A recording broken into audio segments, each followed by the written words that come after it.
folks, Kathy Williams-Devries here from Brisbane, Australia, welcoming you to the 27th in my series on the 72 Rosé Etude mini masterclasses.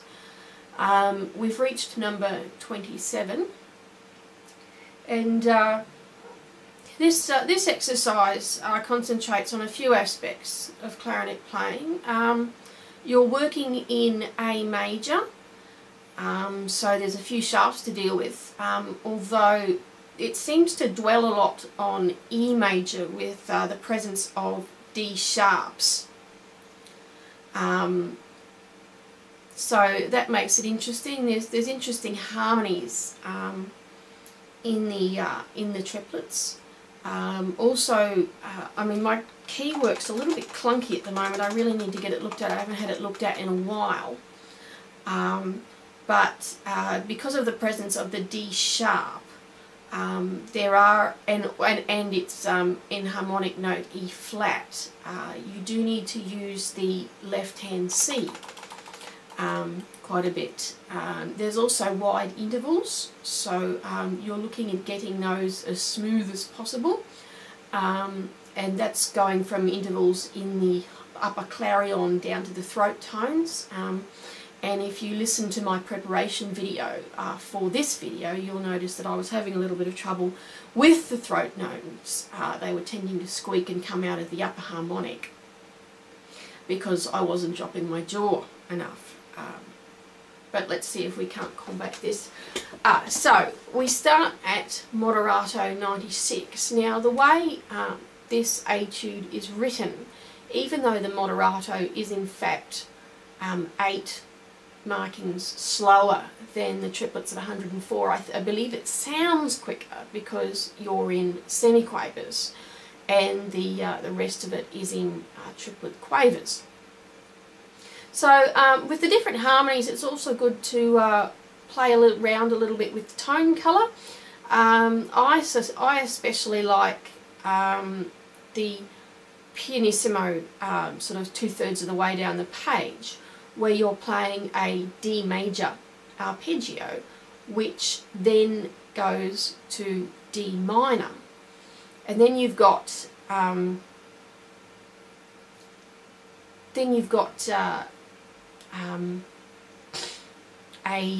diminished fifth chord before going back to your E major. Yeah, there's various tonalities in this piece that warrant attention, but let's start with the beginning. You're only at a moderato 96, so you don't want to be too fast, because I think it wrecks it. Okay, so, and also I think there's a mistake here in the third bar. I believe it's meant to go G sharp E, G sharp B, E, rather than the C sharp, because because it's breaking the sequence, and I think it must be a typo. But anyway, let's start with the first 6 bars.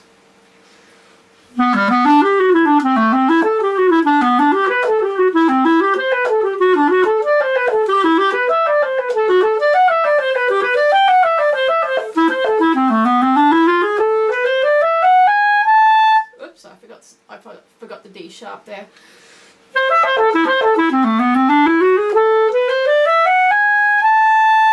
And I think a writ there is quite in order. So, and don't forget the accent.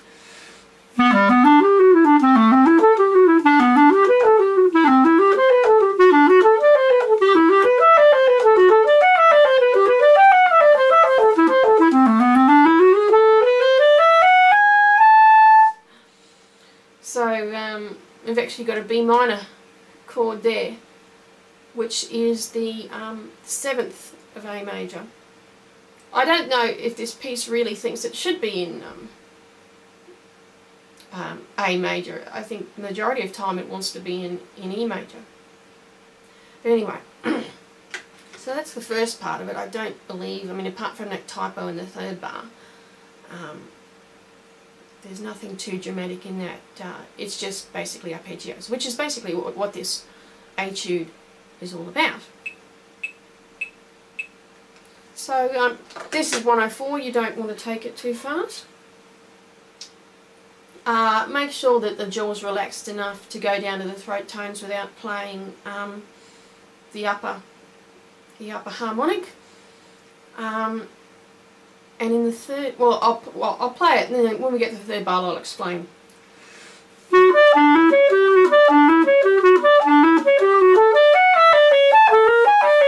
So here we've got larger leaps. Now we're going from a C to an A sharp. You should use the long fingering there for the A sharp or B flat.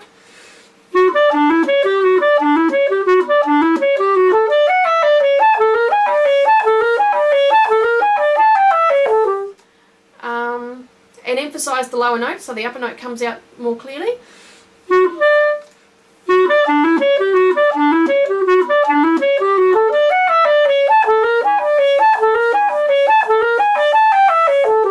And then the next line's a repeat.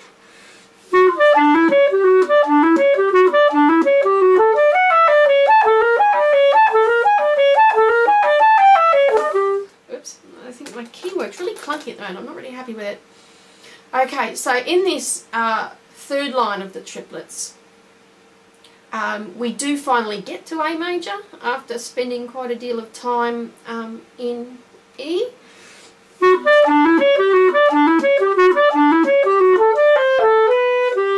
And there we are. So you get the E, the dominant seventh. Well, they don't slow down. I just did that for effect, but.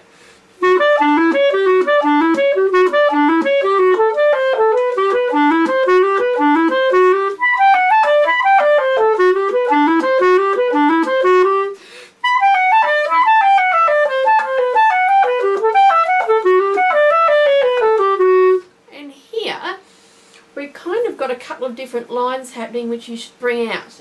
There's a lot of bark, counterpoint and bark. He's very much influenced Rosé in this respect. So you've got in the last bar of the fifth line, you've got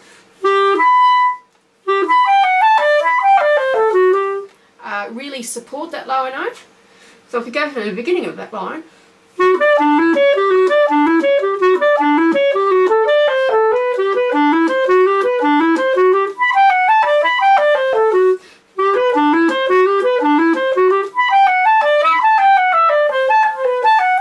and here we've got two lines. So we've got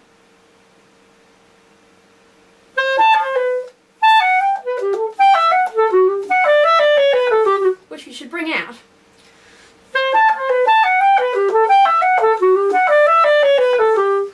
Just bring that out slightly. It's got an interesting little line.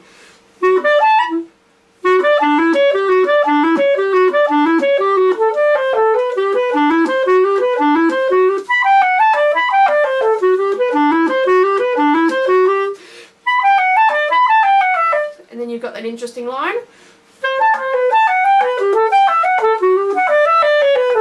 And continuing. Again, you've got that interesting little line there.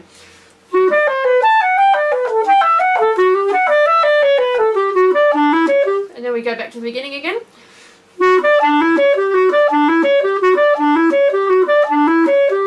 And then change of tone colour to the minor. So we've got a lot of G sharps, so we're now going to G natural. So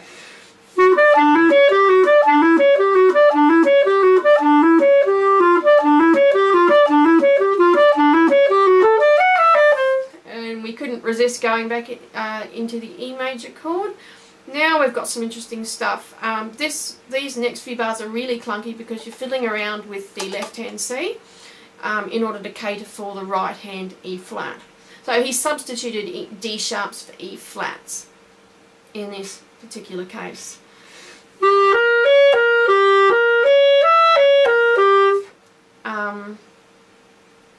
So we're dealing with a diminished seventh, I suppose, on the A.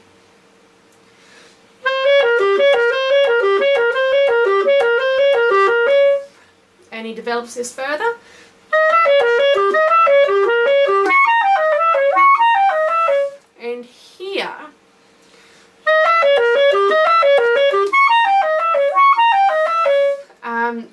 you'll have to figure out the F to G flat.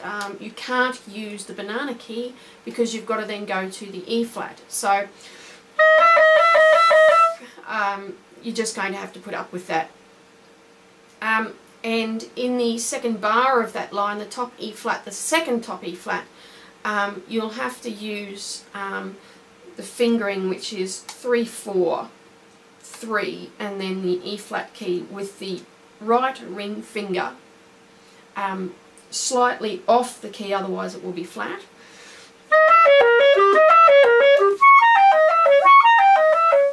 And then this is the first dynamic marking you get of a double P. This is where we have that wonderful key change.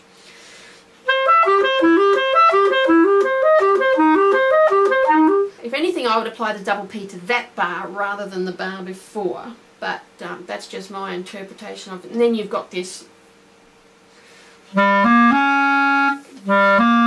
again, the diminished chord. So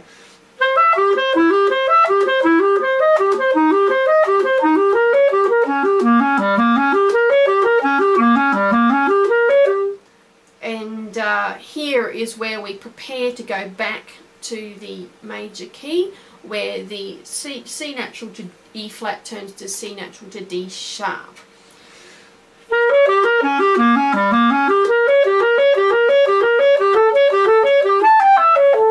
And then back to the beginning again.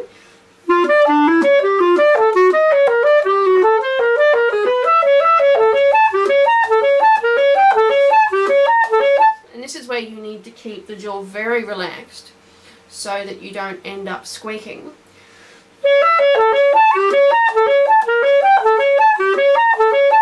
Very relaxed. And then we go down the sequence.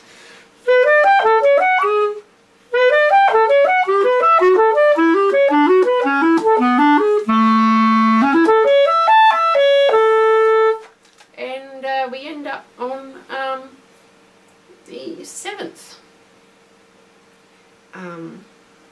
chord of B major, which is interesting, which is actually the second, unless of course we're assuming this is in, I don't think it's in F sharp minor at all, and that would only be the 4th in F sharp minor anyway. Okay, so we want to get, especially around the middle of the etude, clunking around the left hand C and E flat, you want to get that, and we want smoothness over the range. So let's play it all the way through for you.